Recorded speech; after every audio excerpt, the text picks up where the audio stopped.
Hi అండి, welcome to lucky vlogs. ఈరోజు మనమైతే స్క్వేర్ నెక్కు థ్రెడ్ పైపింగ్ ఏ విధంగా వేసుకోవాలో ఈ వీడియోలో మీకు క్లియర్గా చూపిస్తాను. చూడండి, అర్థం అవ్వకపోతే ఒకటికి రెండు సార్లు చూడండి, నిదానంగా చూడండి, వీడియోను స్కిప్ చేయకుండా చూడండి. నేనైతే థ్రెడ్ పైపింగ్ ఇది స్క్వేర్ నెక్ కాబట్టి నేనైతే 1.5 ఇంచి స్ట్రైట్ పీస్ని తీసుకున్నాను.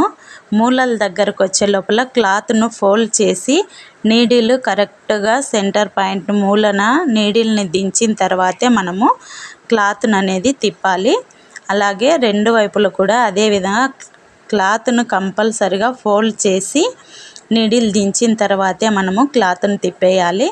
ఈ థ్రెడ్ పైపింగ్ని ఫస్ట్లో మనము ఏ సైజులో అయితే మనము స్టిచ్ చేసామో చివరి వరకు అదే సైజులో స్టిచ్ చేయాలి. మనం ఫస్ట్ మెడ పీస్ అటాచ్ చేసిన జాయింట్ పీస్ను బ్లౌజ్ వైపునకు మలిచి పై వైపున మాత్రమే థ్రెడ్ ఉంచాలి. మూలల దగ్గర మూలలు ఉన్నాయి కదా అని మనం దాన్ని ఏమి ఇగ్గాల్సిన అవసరం లేదు, ఏం లేదు. మనం క్లాత్ను టైట్గా పట్టుకొని మనము పైపింగ్ వేస్తే నీట్గా పర్ఫెక్ట్గా స్క్వేర్ నెక్ అనేది వస్తుంది. దీనికోసమని ప్రత్యేకంగా ఏమి ఆలోచించి చేయాల్సిన అవసరం లేదు.